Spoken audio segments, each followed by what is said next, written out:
Good evening, ladies and gentlemen. To old companions in terror and darkness, I greet you again as old friends.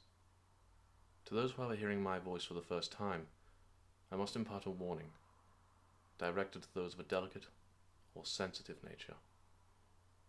Tonight's broadcast will not be a kind one. What you are about to hear are tales woven from the most nightmarish of thought, tales both thrilling and evil. Should your morbid curiosity get the better of you, I welcome you to stay with us and remove yourself from the world you believe. But know that you have been warned. My name is August Reach, and we will now begin.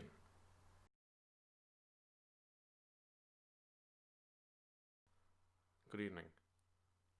I sincerely hope that my last broadcast did not invite misfortune into your lives, although I have heard stories from some who do not heed my warnings.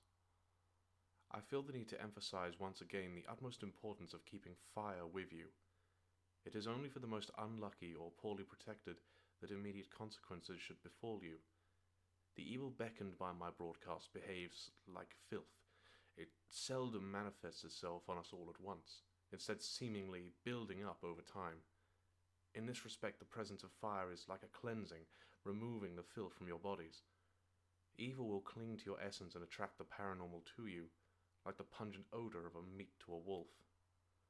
So I warn you once again, light a fire, no matter how small, or forces beyond resistance are bound to find you eventually.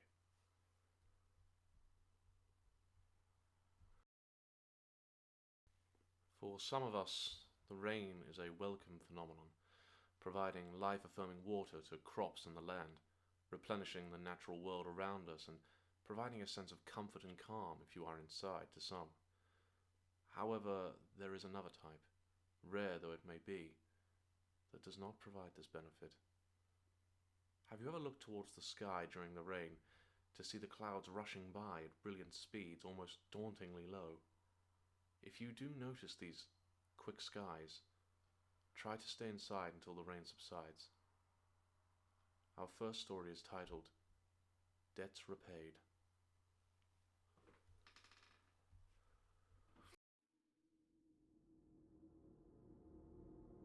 You sure you're okay, dear?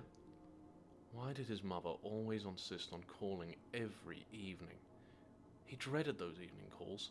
He hated talking on the phone. It seemed like talking for the sake of it, and was always remarkably awkward. Made worse that his mother expected some emotional conversation even though they only spoke 24 hours earlier. I'm fine. Honestly, it's that woman you should be worried about. He tried to remove any annoyance from his voice, but failed spectacularly. Oh, I know, the poor dear. I hope she gets better. You should go and see her when she wakes up. His food was getting cold. Somehow, through some dark, motherly magic, she'd always call just before he was about to eat. If she wakes up, I doubt I'm the first person she'd want to see. I know, but it's the right thing to do. At least you can try to apologize. Yes, I suppose. He had to try and wrap this up. He'd been on the phone for 20 minutes. Again. I need to go, Mother, okay? I need to eat. He heard a huff through the phone. Oh, all right, fine. I love you, and try not to feel too guilty. It was an accident. I'll try, Mother. Good night. Good night. Love you. He hung up and snapped the phone down onto the receiver before collapsing into a chair and letting out a deep, stress-relieving sigh. Connor reached over to the stew and began heartily eating it whilst the fire burned. The truth was, he wasn't feeling guilty. He felt bad for her. He wasn't a monster, but none of it was his fault, even from an objective point of view. A young girl steps out in front of your vehicle before you have time to brake. What are you supposed to do? He pushed it out of his mind as he settled with the newspaper and tried to relax before work the next day. Still, he did feel a pang of guilt when he first heard about her condition. Maybe she'd never wake up from the coma. Connor was awoken by his phone ringing. He sluggishly rolled on his side to check the alarm. 2:30 in the morning. Who the fuck calls at this time? He rolled back over and tried to block out the noise, but it kept ringing. After 30 seconds, he'd had enough and threw himself from his bed, charging downstairs toward the living room, clumsily grabbing the phone in the darkness. It's 2:30 in the morning. Who's calling? You should know me. A woman's voice. She seemed angry about something. Connor couldn't care less at this time. She could talk to him tomorrow. I'll say again, it's 2:30 in the fucking morning and I'm too tired to play stupid games. Who are you and what do you want? Silence. Just the sound of her breathing. Don't call me again. He hung up and slammed the phone back down onto the receiver, making his way through the darkness upstairs. What in God's name is wrong with people? He had to get up for work in a few hours. The phone started to incessantly ring again, and he declined to turn around and answer before reaching the top of the stairs, then angrily ran back down and snatched the phone into his hands. I am not in the fucking mood for this shit. What do you want? Why did you hit me? Her voice was sad and quiet, and the hairs on Connor's neck stood up straight. What? Who is this? I've just got out of the hospital. They gave me your number. Why did you hit me? Good God, it was the girl from the car accident. How did she get his number? Listen, I'm sorry about what happened. You stepped out in front of my car and I couldn't brake in time. Listen, I'm more than happy to talk to you this evening, but I need to be at work in a few hours, so can you please stop calling? Silence for a few seconds. Connor felt like something was wrong. No, I think we need to talk now. Good God, is it really that urgent? I've just said I've got work in a few hours. Can't this wait? No, I need to talk to you as soon as possible. I'm coming over. Connor almost dropped the phone. How could she come over? She doesn't even know where he lives. No, you can't come over. I just said I'm sleeping. Look, I'll talk to you before I go to work, okay? How does that sound? No, it has to be now. I want to talk to you about what you did to me. The woman was insane. What the hell does she think is going to happen? Connor began pacing with the phone in hand. I'll be there in 5 minutes.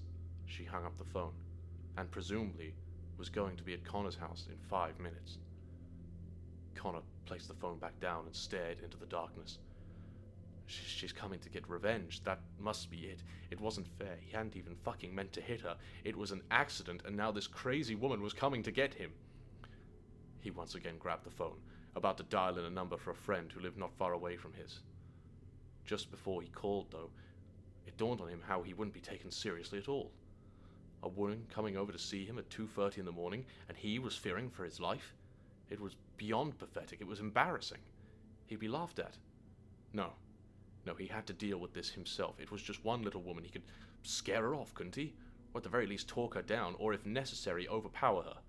He just wouldn't let her get the drop on him, and he'd be fine. Connor turned on all the lights in every room. He did a quick check of the house to see if she was in the house already, maybe hiding here and toying with him. He had read a story like that at one point. The house was empty, just him. All the windows and doors were securely locked. Nothing would be able to get in or out. He hadn't even bothered to get dressed. He quickly made his way back to the bedroom and pulled out a pistol his father had insisted he own. He prayed he'd never have to use it, and hopefully he wouldn't have to. Just one woman, right? He wouldn't have to shoot a single woman. 3 loud, fast knocks came from the front door. He hurried down the stairs, turning the corner whilst raising the pistol to take aim at the door, his legs shaking and his aim unsteady. I told you not to come. I've got a gun. Now I'm warning you, leave! The knocking continued, growing more frantic and louder with each grouping. Let me in. We need to talk. It was your fault. Her voice was angry yet frightened. She didn't know what she was doing. Maybe she'd suffered brain damage from the accident? I'm warning you, this is the last time. I will shoot you if you don't leave me alone. Connor's aim was so shaky, he didn't even know if he'd hit her if she somehow got through. He'd never been more scared in his entire life. Why did this happen to him? It was an accident. It was your fault. You did this to me. Let me in. We need to talk. Connor struggled to pull the hammer back on the gun, the knocking growing even louder and angrier than before, causing the door to shake with each successive hit. Fuck off! I'm telling you to fuck off, or I'll shoot, you crazy bitch! Connor screamed at the door, almost losing his fear to a rage of unknown origins. You caused this! You weren't even looking at the road and swerved into me. It was all your fault! Connor's heart leapt into his throat. Any doubt it wasn't her left his mind as he remembered looking up at the last second to catch her gaze just before the accident. the look of terror as he slammed into her, sending her sprawled out across the road. Guilt threatened to strangle him for a moment before the adrenaline chased it off. "I don't care. I'm giving you to the count of 5, and I'll shoot the door." Her knocking seemed only to grow more forceful, and threatened to knock the door clean off its hinges. 5, 4, 3, 2, 1. He hesitated to see if the knocking would stop, but didn't. He unloaded the entire clip through the wooden door, filling the house with a deathly silence afterwards. He never heard a body hit the floor. He hesitantly made his way to the door, and taking a sharp inhalation, swung it open wide. Nothing. There was no body, no signs anyone was ever there. He scouted the immediate area outside his door with the gun, but nothing was there. Maybe it was some sick prank set up by her friend. She must still be at the infirmary. He ran inside, placing the gun down, and after several connecting calls, managed to contact the hospital staff. "Hello, this is... I need a query answered immediately," he cut off. "A young woman was admitted Sunday after being involved in a collision with a car. Has she already checked out?" "Sir, I'm afraid I can't..." "Damn it, I'm her partner. I've only just found out. Please, just tell me if she's checked out." He didn't care if he had to lie. He needed to know. "One moment, sir." The silence filled him. It was almost toxic. His nerves were all too heightened at that point. "Hello, sir. No, she hasn't checked out." He breathed a sigh of relief. She was there. Someone was playing a sick joke on him. Now he could call the police. "I thought someone would have called and told you, sir." "What? What was she talking about?" "Sorry, what do you mean?" "Miss Lane passed away 7 p.m. yesterday. I'm sorry." She hung up the phone just as Connor heard the hammer of his gun pulled back behind him.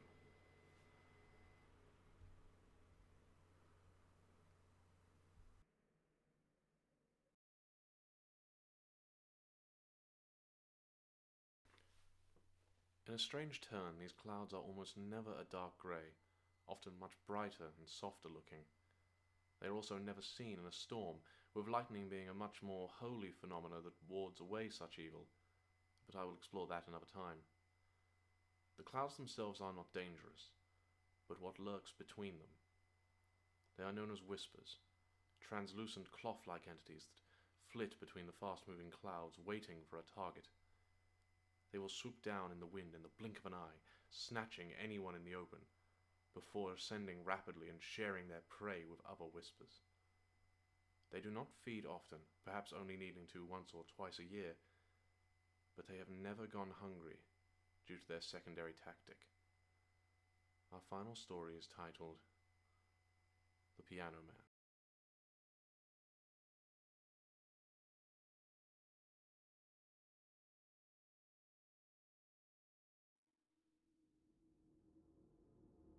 My darling Eliza, it has been 15 years since we last spoke. I do not know how long I have left, for the music has once again begun to play. Despite the endless droning of the rain against my study window and the piercing light and thunder that periodically accompanies it, my attention is fixed soundly to the haunting melody that ascends from the parlor. I thought I kept it to remind me of you, to reminisce on our love and what could have been. But alas, I now believe it was his influence upon my psyche. His attempt at maintaining some sort of infernal connection between myself and him, and now I must pay the price. I am compelled to write, my love, to chronicle the events of that year in order to persuade, no, implore the next owner of that accursed instrument to destroy it, utterly and without mercy. Please forgive me. In the late spring of 1843, myself and my fiancée had grown tired of country living. We found ourselves surrounded by tired tradition and simple living and craved a more active and notable lifestyle. I decided upon Manchester, where I was fortunate enough to have several connections from old military friends to the textile industry that I could greatly apply my managerial practices. Eliza herself was not comfortable with the idea. She longed for a more active lifestyle and to elevate herself in class, much like myself, but she feared it was too far a departure from her parents. I assured her we would visit often, yet her reluctance made the transition all the more difficult. After several visits to inquire on properties in the weeks leading up to our moving, We settled upon what Eliza considered her dream house. It was a beautifully spacious two-bedroom house with a large lounge area in the front, followed by a modest kitchen, which then opened out into a long, ornate garden with beautiful flower beds. It had a classical feel to it without being encumbered with needless furnishings, and was situated close to the center of the city for easy transportation. Eliza was delighted, a relief for myself, who felt the suitability of the property would help ease the moving process and allow her to adapt quickly. I left Eliza to explore the city that afternoon as I made inquiries into my future position. My old friend Robert Atherton was the owner of a textile factory positioned in an industrial lot not too far from the city center. I remember entering the mill for the first time vividly. The air was thick with dust, leaving a sour taste in my mouth as I walked down the narrow gangways between all manner of machinery and labor. Men, women, and children breathed life into the machines, working tirelessly to produce the product. To my surprise, most averted their eyes or seemed to quicken at my passing, yet I will not deny it stiffened my resolve that I felt respected immediately. I ascended the stairs at the other end of the mill, rapping under Robert's office door. It opened with a flurry of cigar smoke, and a moment after a firm handshake forced into my palm. "Jonathan, come in, come in!" I entered the room admittedly sheepishly, as I had not seen this man in the flesh since our service together, since we had fought the Ashanti in Africa. Our correspondence had been mostly in letters, but now that he was here in front of me, I took no pleasure in his company. Success had sought to engorge the man like many others I knew, but even as he moved to sit into his desk chair, with some grace I might add, I noted how his face had aged terribly, and his hair had almost all turned to a pure white. "Well, take a seat, my friend, please." Robert seemed to idly flick through letters as I made myself comfortable. "Cigar?" "No, thank you. Only after dinner." "Suit yourself.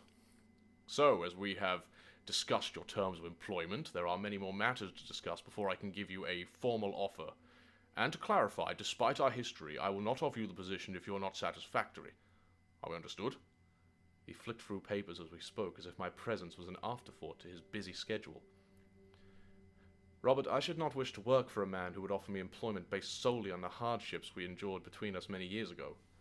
I should imagine the business would not last long." "And you would be correct. Do you know why my mill is one of the most successful?" I could hazard a guess. Robert took another long puff of his cigar, still ingrained in the papers upon his desk. "It is because I am a ruthless businessman, sir. I do not take kindly to insubordination or incompetence. I believe these are the two characteristics that are the root of all failure, both in life and in business." He finally looked up from his papers, his piercing gaze burning directly through mine. "I trust you had no issue coming through the work floor to my office?" "None at all. Your workforce seemed almost afraid of me, and seemed to work faster as I drew near." Robert's smile grew from ear to ear. "Now that I like to hear.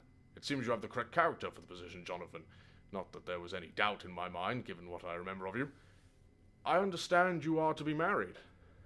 "Correct. This winter, if all goes accordingly." "A winter wedding? Good Lord, man, does your fiancée know this? If I'd tried to marry my wife in the snow, she would have removed my damned head." "I'm afraid it was her idea. The date is yet to be finalized, but she insisted she wanted to go against convention. Personally, I could not care less. A wedding will be empty my pockets all the same, despite warm or cold." Robert let out a meaty laugh. "Oh, true, very true. You've given me your employment history and references by letter already. Modest, but not unworkable for a floor managing position, but I believe the test will be in the performance. I would like to place you upon a trial period of a few days, after which, if I am satisfied, you will begin employment immediately. When are you available to begin?"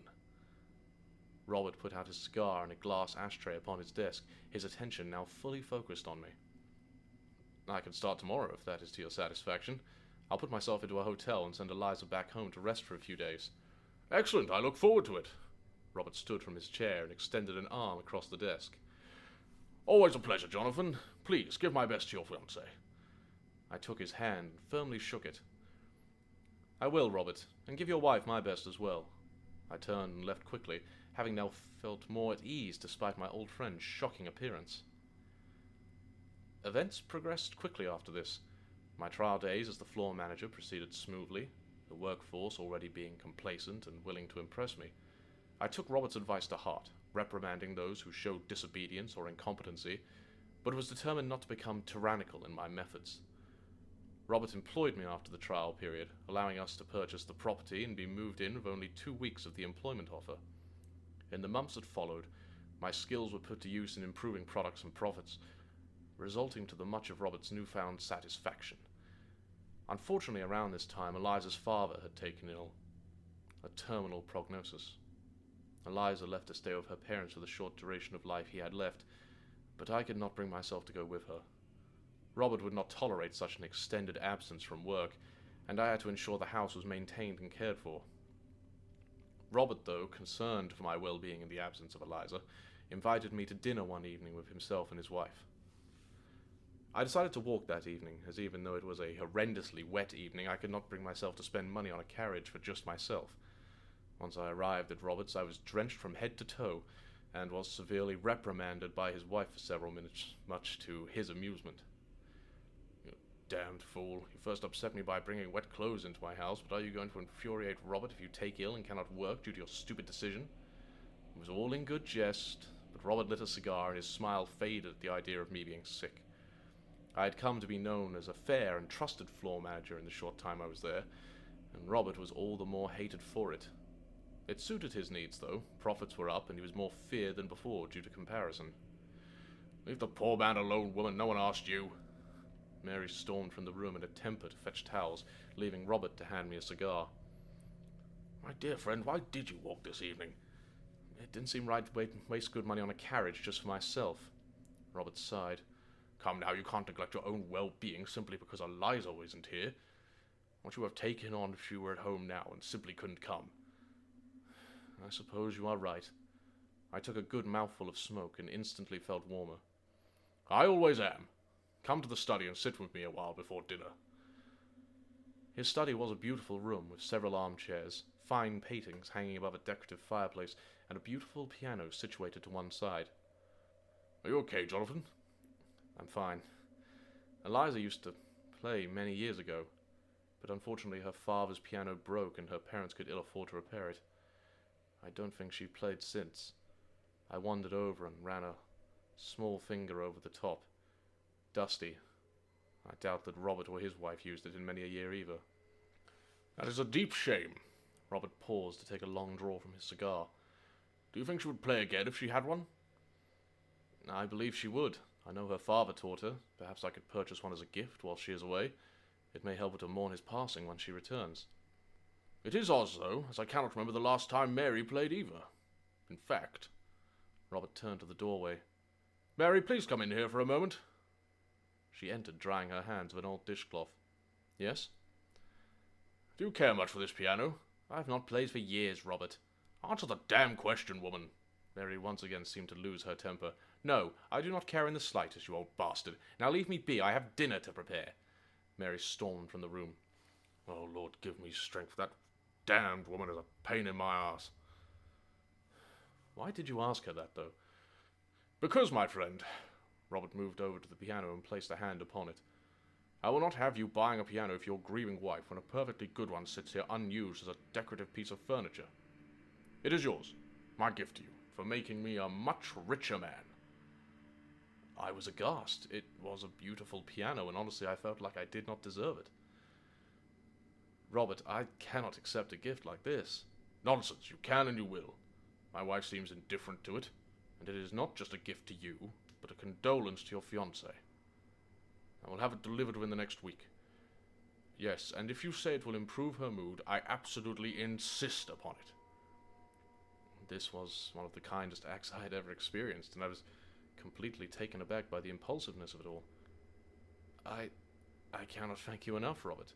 "No thank you needed. Simply continue driving up profits for me, and that will be all the thanks I require." "Of course, I will try my best." "You'd best do more than try, boy. I am a man of results, not intentions. Come, have a drink with me, and let's discuss lighter topics." The evening progressed quickly after that. We discussed old comrades we had stayed in contact with over the years, their dealings, as well as some who were unfortunately taken from us, as well as politics, religion, and any other point of contention Robert believed he had a firm grasp of.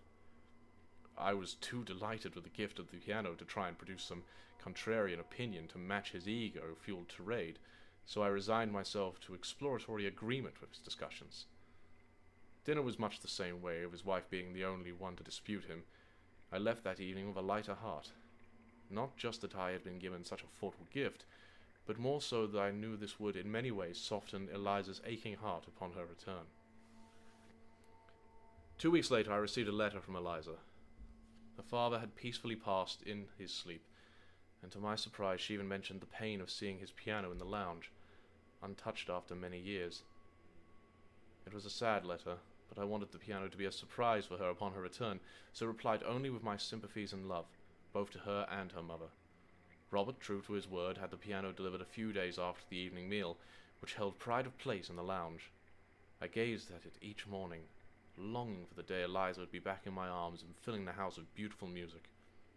On receiving a letter that she would be returning home shortly, I wrote back to implore her to meet me at the mill, rather than return straight home. I had waited for half an hour before the carriage finally arrived with Eliza inside. She stepped out and fell straight into my arms, fresh tears soaking my jacket. I admit I cried also. Her father was a good man, and the piano gift had blinded me to the fact that he was now gone from this world. Eliza wiped the tears away from me and kissed me, falling into a more affectionate embrace. We entered the carriage and made the journey back to the house. "My dear, I have something to show you. It is a gift." "Oh, please, Jonathan, do not," Eliza cried as she stepped through the door. "I would not appreciate any material possession you could give me right now.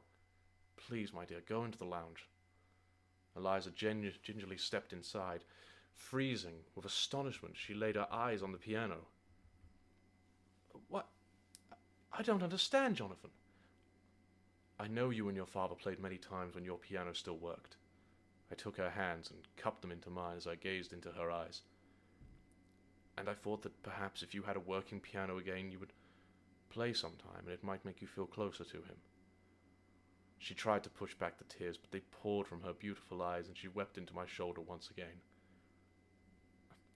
"Oh, thank you, Jonathan, thank you." Later that evening, she sat and played for us whilst I sat by the fireplace. It was a somber, touching melody that I will never forget. Her beauty shone as brightly as the fire that night, and it was the moment I believe I realized that even grief is just a twisted form of love that can be shaped back into something wonderful if we express it correctly. Each evening when I came home from work, I would find Eliza playing another beautiful song from the piano, and soon I grew to look forward to what incredible sounds would flow through me as I entered my house. I returned home one evening to a tune I had never heard. I realized Eliza could not play it, though. She was missing notes or starting over when she hit a wrong key. "Darling, are you okay?" She had clearly been crying, yet seemed elated and happy. "Oh, Jonathan, yes, I'm perfect. Please, sit. I must talk with you." I sat in the armchair as she pivoted gracefully on it. "I was going about my routine this morning when suddenly I heard the piano begin to play downstairs." "What?" "I was so frightened. I thought someone had broken in, but I gathered the courage to come downstairs. Just as I turned the corner, the music stopped and there was no one here. I was so scared I went outside and stood on the street for a while. But then I realized, it must be him, Jonathan." "Who?" "My father, Jonathan. He heard me play and has come back to play more music with me. I can barely remember the song, I was so frightened. I have been trying to play it ever since." I was terrified at this development. I heard grief could affect the mind, but I was not a superstitious man in the slightest, and felt my wife was showing signs of madness. "Eliza, darling, that is simply not possible. Your father died." "You don't believe me?" Tears welled up in her eyes. "You think I'm lying, don't you?" I rushed to her and held her against me. "I would never believe such a thing. I believe that grief can play tricks on the mind, my dear." "But I heard it. It was real. It may very well have been real to you, my dear. But this piano cannot play itself." Eliza stood from the stool and began pacing the room. "Then how do you explain the music? I've never heard this new music before in my life." "Perhaps you heard it before whilst we were out and it manifested somehow. What difference does it make?" "No, you are not listening. This was real, damn you!" I could see I was making her more upset. Perhaps if I played along, she would come to her senses in her own time. I'm sorry, my dear, of course, you are right. If you say this happened, then I believe you. You do? She sobbed. I do. Keep practicing if you like. I have errands to attend to. She kissed me and rubbed her face down my cheek as she broke the embrace, then returned to the piano and began practicing again. This episode frightened me, but ultimately it would pass and she would understand. The next evening I returned home to hear the same music as before, but it was being played beautifully, masterfully, like she had known it her whole life. Eliza did not wait until I had entered the lounge, as the music stopped and she came running out to me to grab me by my arm. Jonathan, he's here. Come see him. Who is here? My father, Jonathan. He is sat at the piano right now. Fear gripped my heart in that moment. I knew, deep in my mind, that ghosts and apparitions were fantasy, but my irrationality claimed me in that moment, and sheer dread shot through me. What was Eliza about to show me? As she pulled me into the lounge, my heart stopped. There was no one there. The stool, vacant, and no one else was in the lounge. Eliza also stopped dead. He was right here, Jonathan. He's been sat on the stool all afternoon next to me. Perhaps he went into the kitchen. My fear shrank, giving way to a deep and bitter sadness. He's not here, Eliza. I don't understand it. He's been here. Eliza. If he's not in the kitchen, then where is he? Eliza! Why would he just leave like that? That is not like father to... Eliza! My shout snapped her attention back to me. Your father is dead, Eliza. He was not here. He cannot be here. I think you need help, my love. Eliza stared vacantly at the wall for a moment before bursting into tears and collapsing to her knees. She rushed to her side and put my arms around her. Oh God, I have gone mad. Her screams chilled my soul, but all I could do was hold her as she wailed into the open room. Eliza stayed silent for the rest of the evening, eating only scraps of her food before finally turning into bed. I felt a great weight on my shoulders. It was my responsibility to care for her, and I was failing. The piano had turned out to be a terrible mistake. I wondered if perhaps the piano was allowing her to cling to her father's memories, and in her grief she was in denial about his passing. I would consult a doctor the next morning and get her the help she so desperately needed.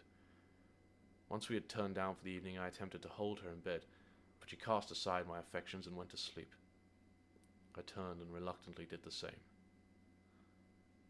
I awoke in the middle of the night to the sound of the piano being played, a haunting, slow melody so unlike anything Eliza had played before that my skin went cold. I started to feel a growing fear towards my fiancée and her poor mental health, but as I got up to get out of bed, I turned and saw my fiancée sat up right next to me, listening to the music herself.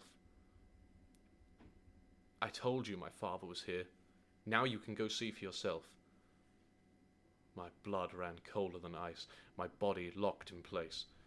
My brain raced ahead of me and threatened to snap my sanity clean in half if I did not logically explain this right now. It must be a burglar playing a disgusting prank on us, I said. Eliza made no reaction except to listen to the music. I swallowed hard, regaining my composure. I quickly threw on some trousers and grabbed a large bat I kept under the bed for moments like these. Stay here, my love. She did not respond. I stepped out of the bedroom door into the darkness of the gangway and stared down the stairs. The pitch blackness of the lower level was pierced only by the light projecting from the lounge area, allowing for all manner of invasive, paranoid thoughts about what lay in the darkness to torrent through my mind. I slowly crept downwards, my heart stopping every time I raised my foot and beating once it made contact with a lower step.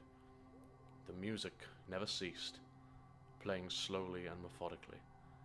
I lifted a foot to take another step down, and a creaking floorboard alerted the player, and the music ceased. I stood there, holding my breath for dear life as I held my gaze on the open doorway at the bottom of the steps, unblinking. Complete silence fell as I waited for a sound of something, anything, to send me scrambling back up the steps with a demon behind me. The music started playing again, the haunting melody drifting upwards through the doorway and the darkness towards me. I continued my slow descent downwards, one step at a time, praying another floorboard would not creak. I reached the bottom step and paused. My heart began to beat violently, threatening to burst from my chest. I took one last deep inhale and turned the corner. My eyes widened in horror at the sight. An old man in a pristine suit with bulbous blackened eyes sat at the piano, and when it turned to look directly at me, I know two things for facts on God's earth.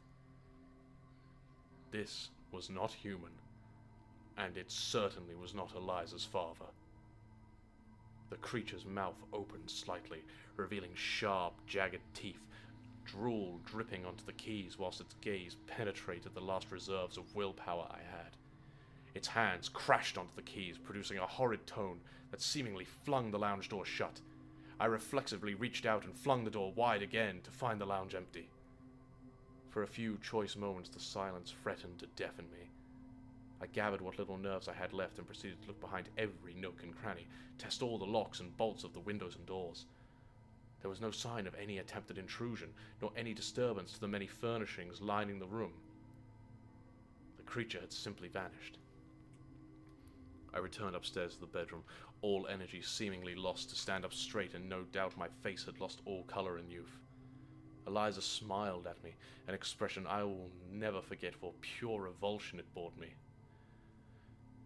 "Do you see now, Jonathan? My father is still with us, living among us. I am writing to Mother first thing to come stay with us and see him for herself." At first I felt the need to strike her to see if I could somehow shake this madness loose from her. Had I somehow fell into this insanity myself? I saw it. That horrible, disgusting thing. But it was not real. It could not be real. I declined to answer, and in a trance-like state put myself to bed, hoping in sleep I would find some escape from this living nightmare. I did not hear the music again for some time, yet Eliza had sent word to her mother to stay with us, and played the same new melody each day when I came home from work. I found solace in the thought of Emily staying with us. She was a firm, practical woman who would set even me straight on one too many occasion for my liking. I am sure she must be grieving the loss herself, and it would serve a dual purpose to have her lodge with us for a while. Emily would be in the much-needed company of her daughter, and perhaps Eliza would get a needed reminder of reality from her mother. I had refrained to seek medical help, hoping this issue could be resolved without any embarrassment brought upon us. My motives were not entirely for Eliza's benefit. I admit my own resolve had begun to wane since that horrific night, with Eliza's cheery demeanor, with her constant playing of that same melody, eroding my determination each day. I kept firm, holding hope that Emily's presence would soothe not only Eliza, but also me. Emily arrived late on a Thursday evening due to a thunderstorm created less than ideal conditions for long travel. I ran out to help her with her items from the carriage, before paying the driver a small tip and sending him on his way. "Mother, I am so glad you came." "Of course, my dear, anything for you." Eliza and Emily shared a warm hug whilst I carried Emily's cases into the lounge. "I'm so glad you invited me, my dear. Ever since your father passed, I have had all manner of savages attempting to court me, and it has been exhausting having to bat them away. Now," Emily straightened Eliza's dress for her, "what important news did you have that could not be shared through letter? Come into the lounge. I have something to show you." Eliza took her mother by the arm and escorted her into the room, where her gaze immediately fell upon the piano. "Oh, Eliza, when did you acquire this?" "It was a gift from Jonathan's employer. He had heard of Father's passing and wanted to offer his condolences, and when Jonathan told him of how I used to play with Father, he insisted we take it." Emily turned to me, her eyes welling with tears. "Is this true, Jonathan?" I leaned by the fireplace, having lit a cigar. "Indeed." I took a long, deliberate inhale to calm my nerves. "Robert may be a cold businessman, but he has his moments of grace." "Oh, Lord!" Emily seemed short of breath as she spoke. "You work for such a wonderful man. What an incredibly thoughtful gift. Do you play it, Eliza?" "Every day, Mother." Eliza once again hugged her daughter. "I hope it has brought you peace, my dear. He would be delighted to know that you have not lost your talent." "He is delighted, Mother. He watches me play." Emily wiped the tears away from her eyes, trying to regain some of her former composure. Of course he does. He watches over all of us. Eliza let out a small laugh at that, something that sent chills down my spine in horrid anticipation. No, Mother, you don't understand. This is the news I wanted to tell you in person. When I play, Father is here, with me. He sits next to me and teaches me how to play. Emily was taken aback, letting go of Eliza. I do not understand. Your father is dead. Eliza kept smiling and giggling uncontrollably, her overwhelming joy feeling like a vice that clamped my heart. I do not understand it either, but when I play alone in the house, he comes to me and teaches me songs I did not know about. Sit, Mother, he taught me this new melody. Let me play for you. As Eliza sat upon the stool, Emily's gaze silently asked for answers as it met mine, yet I returned none as I continued to smoke the cigar. Emily reluctantly sat in an armchair and waited for her daughter to play. The melody I had heard every day for the past few weeks once again pierced through the silence, and my anxiety returned in full force, threatening to make me excuse myself as she played. Emily seemed equally concerned about this development, yet was doing her best to maintain an air of decorum. We all waited in silence for Eliza to finish playing, before she pivoted upon the stool and turned to her mother. I had never heard this song before, Mother, but now that Father has come to be, I can play it for you once again. How incredible is it to know such things are possible? Eliza, Emily stood, crying fresh tears that no longer came from joy. Oh, Eliza, I am so sorry. You have been affected by your father's death so horribly. You poor child. Eliza seemed confused and looked to me for reassurance. I gave none, and my heart ached as she saw she was alone in this matter. Mother, don't you recognize the song? Father taught it to me. My dear Eliza, I have never heard that tune. Your father would serenade me for hours of all the songs he knew. I do not know where you learned it, but your father did not teach it to you. I felt a rigid cold grip my spine, affirming what I already knew deep in my heart. That either Eliza had gone mad, or another far more terrifying possibility I dared not entertain. You think me mad, Mother? No, no, no, my child. I feel you are grieving your father in ways you do not understand. You are delusional, but it comes from a place of love, my child, not madness. She moved to hug her daughter, but Eliza darted from the stool and moved away from her mother. No, no, I know my own mind, Mother. Father is with me, Emily exhaled heavily. Eliza, you are beginning to upset me. Your father is dead, and you must come to terms with that and accept it as I have. I will not have this family name be sullied by tricks of the mind. How dare you! The sudden shouting knocked both myself and Emily, especially as I had never heard her raise her voice to her mother before. If you do not believe me, ask Jonathan. He saw Father himself only a few weeks ago one night as he played for us. Emily turned to me, and in her glare I felt the heavy weight of an accusation that I had somehow done this to her daughter. I had seen something that night, but it was not her father. But I had not seen or heard it since, and perhaps this one small lie would give Eliza enough doubt to shake this delusion from both her head and mine. I did not see anything, my love. You seemed so distraught that I felt the need to confirm your visions, hoping you would see the madness of all this in your own time.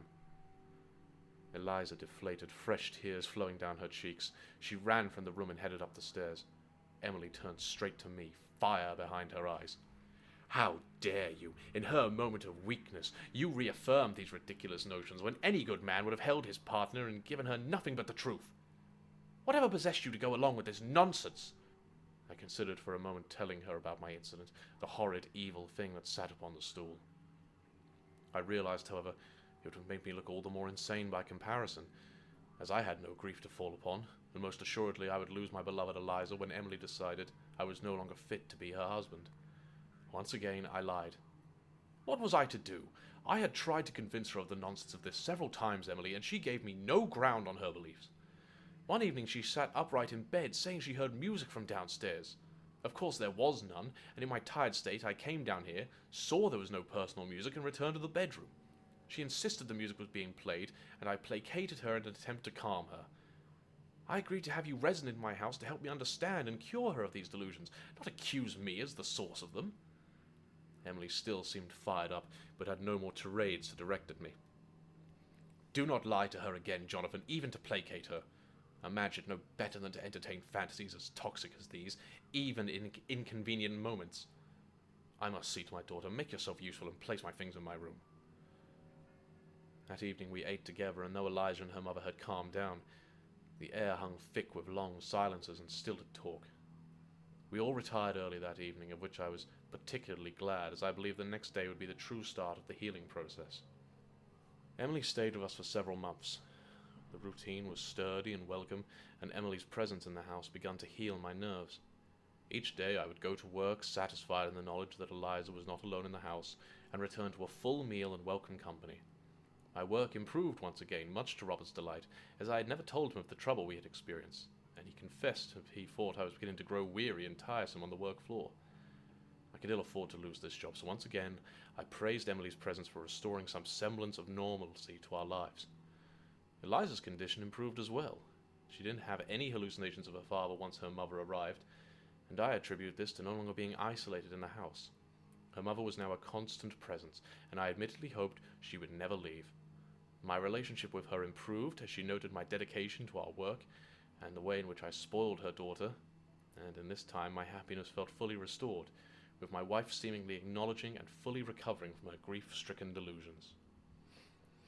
We were sat in the lounge one evening listening to Eliza play a beautiful tune that relaxed my sore and tired body. I lit a hard-earned cigar whilst Eliza played, as Emily let out a heavy breath. She folded the paper and placed it to the floor next to her.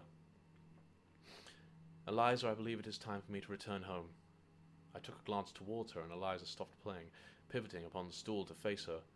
She had taken a most pained look, one that I inwardly shared. Do you have to, Mother? I must, Eliza. I've been here too long already. I have written many correspondence to finalize your father's affairs back home, yet some remain outstanding and require my presence to resolve. As much as I have dearly treasured the time we spent together, it is time I returned to my own life. I kept smoking my cigar, not wanting to display any uncalled-for emotions myself. Life would be okay now. Eliza had seemingly healed from her father's passing, and my resolve had stiffened as a result. We would be prosperous and happy from here on. Eliza helped pack her mother's belongings, and we all turned in for an early night to send her away in the morning. It was in the dead of night when I was awoken by Eliza's mother fumbling around downstairs, no doubt another nightly trip to the restroom. At first my anxiety had flared brightly each time I was awoken, but over time I grew to expect it. The sound of her footsteps had quickly grown a comfort and replaced my paranoia. I returned gently to my sleep. I was awoken by Eliza shaking me at what must have been sunrise. Jonathan, please, wake up. What is it? It's Mother, she's gone, Jonathan. Oh, I'm sorry I did not get to bid her farewell before she departed. Jonathan, you do not understand, she has vanished. My dreariness cleared in a moment, and I sat bolt upright. How could she have vanished? What makes you say this? Her things are packed and still in the guest room, Jonathan, even the clothes she set out for today's trip, but she isn't in the house. I leapt from bed to check the guest room, and sure enough, her belongings were all there. Downstairs was immaculate, aside from the newspaper that had been left on the floor, next to the armchair the previous evening. I got dressed and did a full search of the house and street outside, but by all accounts, she had indeed vanished. Perhaps she has merely gone out for errands. Your mother is fine, my dear. My words did little to placate my own fears on the matter, as I removed my coat once I closed the door. No, this is not like her, Jonathan. She does not know the town very well, and would not leave without at least telling me. Eliza pushed past me and put on her own coat and shoes. Where are you going? To make some inquiries. I must find her. Are you coming to help? Eliza, your mother is a hardy woman. I'm sure she is fine and capable and does not need to be sought out like a child. I need to go to work, and when I come home I expect to hear the full story of this misunderstanding. I left for work and had an uneventful day, less the paranoia I could not shake about the incident. Eliza was once again distraught, and it was true this was not the typical behavior I had seen from Emily over the past few months. I finished my work at the mill and headed home quickly to see Eliza and have this issue resolved. I entered the house to the sound of the piano playing and felt my heart lighten. No doubt Emily had returned home, and Eliza was once again gleefully playing to welcome me home and explain the whole affair to me. I took off my coat and boots, noting the new melody I had never heard before. It was beautiful, almost ethereal in the way its notes joined together. I turned the corner to the lounge, and the music stopped. No one sat at the piano. Tears filled my eyes, and my feet stuck to the ground. It had not left us. The madness was still within me and threatened to overcome my body and mind once again. No, no, please, God, no, it cannot still be, I screamed into the silence, praying that it would not answer back. I almost collapsed into the armchair that had been exclusively Emily's for the duration of her stay, and began to hyperventilate. In this state of disbelief, I noted the chair felt different. Why this stuck out to me I could not tell you, but the cushion felt lumpier and uneven. I stood up and removed it from the chair to find numerous papers and drawings, scrawling writings that had been piled underneath, over 3 dozen sheets of various scrap papers. I pulled one from random and gazed upon the ragged depiction of the creature I saw that night all those months ago. I threw it away in panic and searched through the rest, becoming more irate and frenzied with each fresh depiction of the thing sat at the piano. Emily's handwriting was left on various sheets, phrases written with none of the elegance of her normal penmanship. Evil, dark, hungry. Piano man wants to take us. Some were scrawled on newspaper that dated back to shortly after Emily arrived, and that was when my body froze in stark, cold realization. It had not ever left. It nearly only showed itself to Emily in the dead of night when she ventured downstairs. Had she spoke to it? Did it simply sit on the stool, watching her as she moved about? How had she hidden it for so long? I kept fumbling through the papers until I finally found a sealed envelope. I tore it open with animal ferocity, sweat and tears smeared all over my face. It read, "It wants you, Eliza. I do not know how you could have ever believed such a thing as your father, but it wants to take you. I am so sorry, my child, but I cannot stay any longer. I must go, for fear if I take you, it will follow me. I am so sorry, my dear little girl. Please forgive me. I will pray for your soul." My hands trembled as I read the note before I cast it to the ground and let out a primal cry, filling the house. Emily had seen the horror that plagued us, and in her own fear abandoned her own daughter. I turned to the piano, rage filling me like never before. This thing, this creature was linked to it somehow. I do not know how, but it was. I grabbed the fire poker and raised it above my head, rage flashing behind my swollen eyes as I was about to bring it down upon the damn piano, when I noted a gleam coming from within.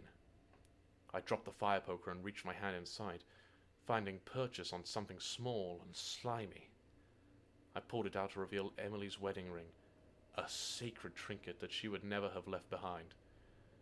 It was covered in a clear slime that I remembered dripping from the creature's mouth when it showed me the disgusting pointed teeth. In that moment I realized Emily had not left. She had been taken. In the night, in the moments I felt so peaceful and relaxed to hear her presence downstairs. I do not know how, perhaps instinct, perhaps adrenaline, but my resolve hardened like diamond at this realization. Now knowing without doubt that madness was not to blame, I vowed to fight and protect Eliza from this demon. I took all the papers and drawings and cast them onto the fire, destroying anything that might be found by Eliza to frighten her. Just as I finished cleaning the lounge of all of Emily's materials, I heard Eliza come through the front door. I quickly tidied myself and pocketed the ring. Jonathan, thank God you're home. I've inquired everywhere and cannot find her. Oh, Jonathan, I'm so worried for her safety. We have to go. And I grabbed her by the upper arms and soothed her, burying my own fear and paranoia as deep as mentally possible to lie convincingly. Eliza, calm down. Your mother is fine. She relaxed, yet I still held her arms tightly. What? I spoke with a gentleman earlier today, a carriage driver who noted a fellow driver had departed with your mother this afternoon. I do not understand why she would leave in this fashion, but I assure you she is headed home as we speak. She will no doubt write to you when she is settled. But her things are still upstairs, are they not? Indeed, but I do not pretend to know the wisdom of your mother. No doubt she will send for them in the week. Perhaps business came up that required urgent attention. Please, be calm, my dear. Your mother is perfectly safe. I could still feel this faint tingling of the disgusting slime on my fingers as I held her. I'm so confused by this, Jonathan. As am I, my love, but it is the truth. Be calm now. Your mother will write to you in time for a more than satisfactory explanation. I am sure. I have some errands to run. Why don't you start dinner, and I will return shortly. Eliza went to the kitchen as I ensured the last pieces were completely destroyed by the fireplace. I then put on my coat and boots and ventured back out. By the time I rapped upon Robert's door, it had gotten dark, and the familiar smell of cigar smoke filled my lungs as he opened the door. "Jonathan, why are you here so late? My boy, I'm about to turn in for the night." "I apologize, Robert, but I must speak with you. It's urgent." Robert moved aside in an instant, allowing me to quickly come inside. We moved into the lounge, Robert quickly closing the door to avoid being overheard. "What is going on?" "Eliza's mother has taken gravely sick, Robert, and Eliza herself is too distraught to be left alone. I am afraid that I must accompany her back to her mother's home." Robert took a long, deliberate draw from his cigar. "For how long?" "I cannot say. Perhaps a month." Robert lost his patience at this point and quickly stood. "A month? You have not even been in my employ for 6, Jonathan. You expect me to be allowed to take a leave of absence that substantial? Your wife will have to go alone and learn to steady her own nerves." "She cannot be left alone, Robert." My voice hardened even against my imposing employer. "She is sick, and I do not trust others to care for her as I would." "Jonathan, you listen to me and listen well. Your wife is sick indeed, but not with grief. My dear Mary lost her mother and father at a young age, but grief did not destroy her. It hardened her to life, and made her a woman worthy of my love.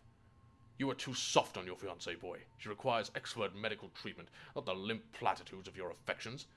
If you had had her best interests, and your own for that matter, at heart, you would send her away by yourself, and if she could not handle it, then you will have learned she was not worth your time to begin with."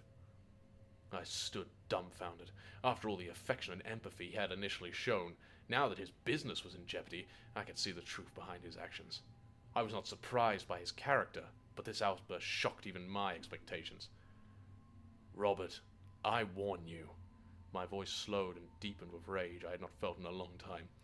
"She is the woman I love, and if I hear you speak ill of her again, I will make you regret it." "You dare to threaten me in my own house after all the generosity I have shown you?" Rod threw the cigar to the ground. "Get out, and consider your employment terminated. I should give you all the time you require, you selfish bastard." I forced my clenched fist to remain by my side, brimming with anger. I turned and left the house, slamming the door as I made my way back home at double the speed. I entered the house in a blind rage, unable to process anything. I slumped against the wall, beating my fists into the ground. It did not matter. The only thing that mattered was taking Eliza to her mother's, where she would be safe from the creature. I got up, breathing deeply to regain my composure, when I noted the sound of the piano being played. The same haunting melody that came from downstairs the night I saw it. I turned the corner to see Eliza playing the piano, with the thing sat next to her. My heart froze. I was too late. "Jonathan, I am so glad to see you. Father told me Mother is fine. He made sure of it. I feel so much better now. I did not know if he would ever come back to me once Mother moved in, but he is always there when I need him." "Eliza." Tears flowed freely now, but I was not crying. Please stop playing and come over to me." More clear slime dripped from its mouth as it inspected me from behind Eliza. I could have swore it was snarling. "You should come here and speak to Father. He has missed you. He tells me he is very proud of the man you've become since taking on your new role." "Eliza," my tone firmed, "come over to me. We have to leave. Now." "Why? Is there a problem, Jonathan?" "Eliza, please. I love you so much. Just do this one thing I ask of you." I was whimpering here, struggling to stop myself from collapsing or shaking in pure terror. "Father says he's going to show me something, Jonathan. Something that most people do not ever get to see." My eyes widened, and I reflexively took a step toward the door. The creature stopped drooling immediately, snapping its gaze to Eliza. It reared its head back and opened its mouth impossibly wide, crunching down into Eliza's neck, producing a torrent of blood as she let out an ear-splitting scream. I darted forward as the door slammed shut between us, and as I threw it open once again, they were both gone. No blood, no noise, No sign of life. Eliza! Eliza, say something! Anything! Please! My tears flowed. I grabbed the fire poker and began smashing the furniture and decorations to pieces, screaming in an incoherent rage. Bring her back! You hear me? Give her back to me! I will destroy you! Give her back now! My blows destroyed the walls and fireplace, armchair and tables, but I never landed a blow upon the piano. Seeing the rest of the room in a complete state of disrepair except the horrid instrument filled me with an inescapable feeling of slavery, a mental block that would not let me destroy it no matter how hard I tried. I fell to my knees and cried for what felt like hours, screaming until I no longer could, and weeping until I had no tears left to give. It has been so long since that night, my love. I could not bring myself to destroy the infernal thing, thinking one day I might find you playing at it when I came home from work. That someday you would return to me and hold me in your arms once again. How naive I have been. You died that night, and so did any chance of happiness I once had. The music has stopped, and it stands in my doorway now as I finish writing this music. I know it has come to take me as well. Forgive me the smudging of these words as my tears fall upon them, for I no longer have any willpower left. I am so frightened, my love, of what this thing will do to me. My only hope is that it takes me to wherever you are. I love you.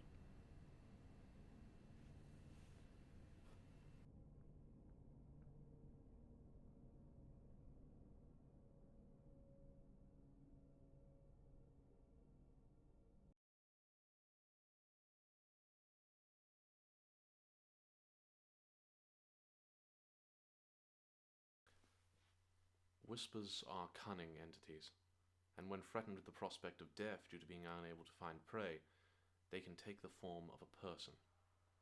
Perhaps a family member you never met, or a friend you lost contact with. This, however, is merely a phantom, as they will only assume the form of a victim of the whispers themselves, the entities being careful to choose a form you would trust, but not necessarily suspect as deceased. This friend will turn up during a quick sky and ask you to walk with them in the rain, perhaps to catch up on old times. Once in an isolated place, though, it is already too late. I was fortunate to know of these creatures beforehand, but nonetheless, a tragic way to learn of the fate of my grandfather when he unexpectedly visited and wanted to go for a walk. Best not to trust any offers of a stroll through the rain during a quick sky. The broadcast is now complete. You may safely extinguish your fires. Good night.